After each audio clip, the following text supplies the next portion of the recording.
en as tante vandag so uitgevat is, nee, dat dit jou slous nie, Hartjie. Al my ander klere is vandag in die das. Ek dog dan, Tuka lyk spesiaal vandag so, omdat dit 'n spesiale dag is. Dis mos 31 Mei. O, jy bedoel wêreldwye stadaksrye dag. En dit is ook die verjaarsdag van daai Amerikaanse akteur, ou Clint Eastwood. Clint Eastwood, maar los dit maar so. Alhoewel tante nie verkeerd is nie, het ek meer gedink aan ons eie geskiedenis. Daar het mos op 31 Mei 'n groot verskeidenheid dinge in ons land gebeur, in ons geskiedenis, waaroor 'n mens kan gesels.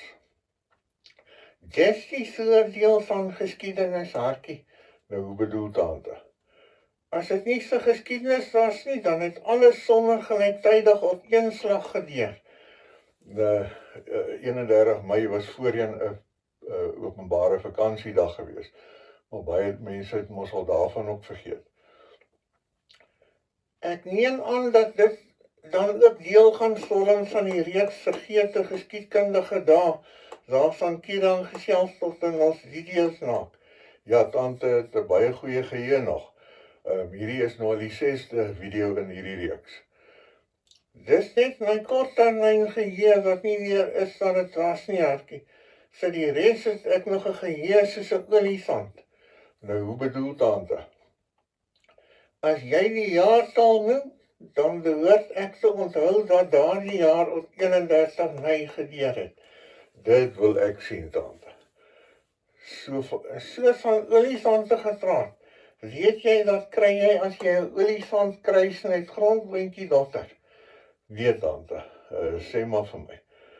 Mens kry een van twee goed, of grondboontjie dotter met 'n baie goeie geheue, of 'n olifant wat aan jou verjongelde vasplak. Ja, tante. Nou maar, kom ek toets tante se geheue, en ons begin sommer by die begin, wat van 31 by 1899. Ek onthou dit nog baie goed, Hartjie. Ek was buitekant aan die sentrale spoorwegkantoor van Bloemfontein, daai Woensdag 11:00 die oggend, toe sou Creer en Lord Milner mekaar daar buite, daar dinge ontmoet het, vir samesprekings. En na 'n ruk het president Creer agtergekom, dat dit nie stemreg is dat die moeilikheidmakers wil hê nie, maar eintlik die land. Ja, en 31 Mei 1902, dit onthou ek ook nog goed, Hartjie, toe die Tweede Vryheidsoorlog, Boerevryheidsoorlog teen Engeland geëindig het, met die ondertekening van die Vrede van Vereniging, 9:30 daai Saterdagoggend. Ek dink die volgende belangrike datum was 31 Mei 1910. Die Unie van Suid-Afrika is gestig deur die samevoeging van die vier provinsies, Transvaal, die Vrystaat, Natal en Kaapland. En Transvaal is natuurlik voorheen die Suid-Afrikaanse Republiek. En wat van 1918 se 31 Mei, tante? 1918, dis toe mense nog hulle seëninge getel het eerder as hulle kalorieë. Nou, op 30 en 31 Mei van 1918 het C.J. Langenhoven ons die eerste 3 versies van die Stem van Suid-Afrika in sy huis arbeidsgenot daar in Oudtshoorn voltooi. Die 4de vers, wat 'n pragtige gebed is eers later bygevoeg. In 1928, tante. Jy het van 1926 vergeet, Hartjie. Nie slegs voel nie. Dit kan voordelig wees wanneer jou geheue nie meer so goed is nie. Nou, hoe so, tante? Jy kan jou eie verrassingspartytjies reël. Nou maar daar reg, tante. Nou, wat het op 31 Mei 1926 gebeur waarvan ek nou vergeet het? Dis nog die dag toe die Kruger Wildtuin van Suid-Afrika se eerste nasionale wildtuin geword het. Kan ons nou gesels oor 31 Mei 1928 tante? Ja, die oranje lanje blou Prinseslag wat Jan van Riebeeck na hierdie land gedring het, is in samewerking met die destydse Engelse bevolking van Suid-Afrika verander tot die Unieslag, deur 3 klein slaggies op die wit baan by te voeg. En dan 1938 se 31 Mei. 1938 was nog die jaar daarin die 100-jarige herdenking van die groot trek ook plaasgevind het.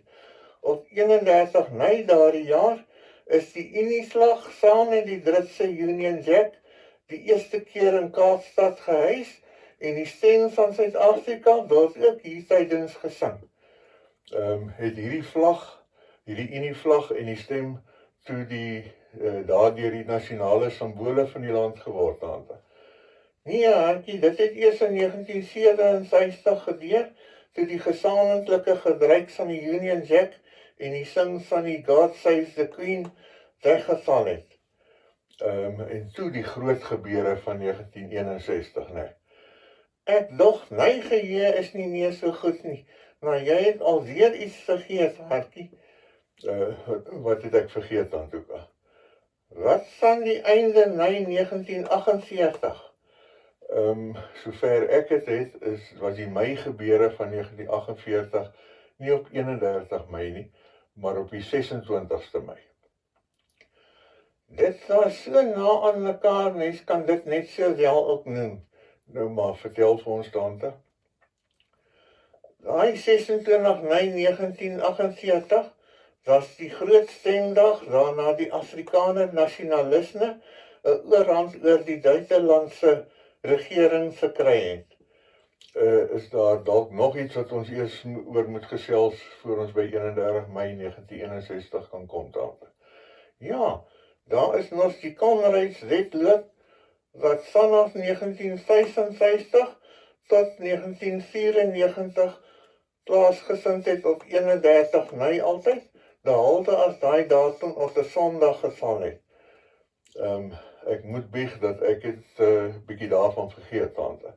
Regtig, jy lieg mos nou. Want jy is die een wat die straatwerk doen. Goed, tante het my uitgevang. Kom ons bly nou liewer by die groot gebeure van 31 Mei 1961. Ja, op daardie dag, het was 'n Woensdag, is die Republiek van Suid-Afrika amptelik gestig onder leiding van Dr. H.F. Verwoerd. En ons land het toe 'n republiek geword met 'n president.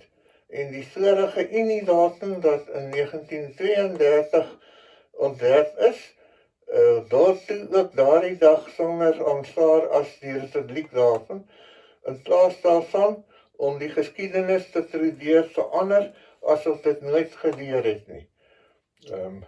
Ek sien. Was dit nou alles wat daardie dag gebeur het, tante? Nee, Hartjie, daar was nog allerhande ander goed. Nou vertel ons, tante. Suid-Afrika het op daai dag ook die Britse statedom verlaat en ons eie geldeenheid, die rand, is ingestel en Republiekdag het 'n openbare vakansiedag geword elke jaar. Is dit nou die einde van 31 Mei se gebeure in ons geskiedenis, tante? Nee, Hartjie, op 31 Mei 1994, na die ANC en Vennote se nagsoorname, het Suid-Afrika weer tot die statedom toegetree en Republiekdag is as 'n jaarlikse openbare vakansiedag afgestel vir politieke redes. Politiek kan maar 'n vlieg in die saal wees, net tante. 'n wyse ou het een keer gesê dat politici net soos dada-doeke is. Hulle moet gereeld geruil word en vir dieselfde rede ook. Ja, tante.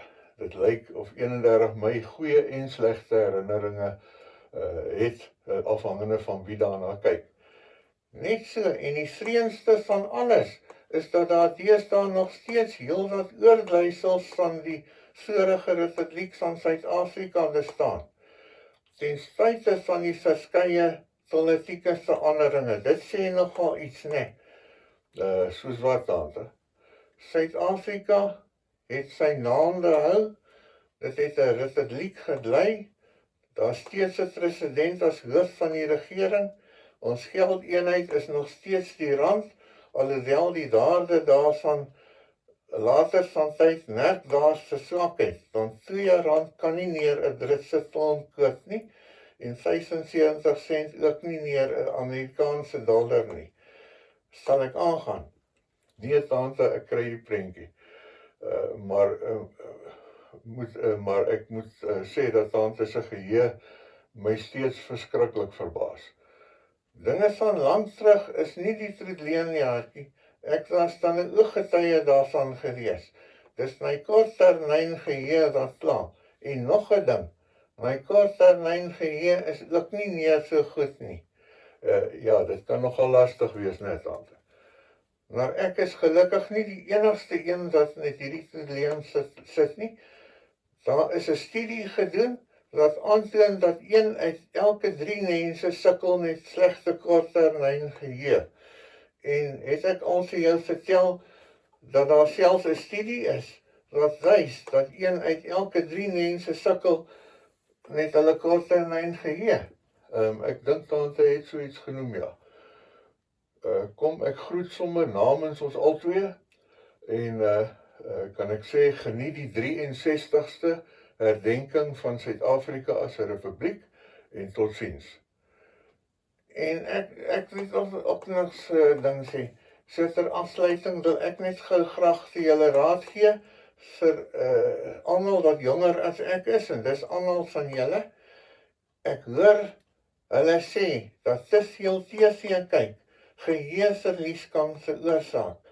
Volgende sal hulle seker ook nog wil sê dat te veel TV kyk geheueverlies veroorsaak. Tata!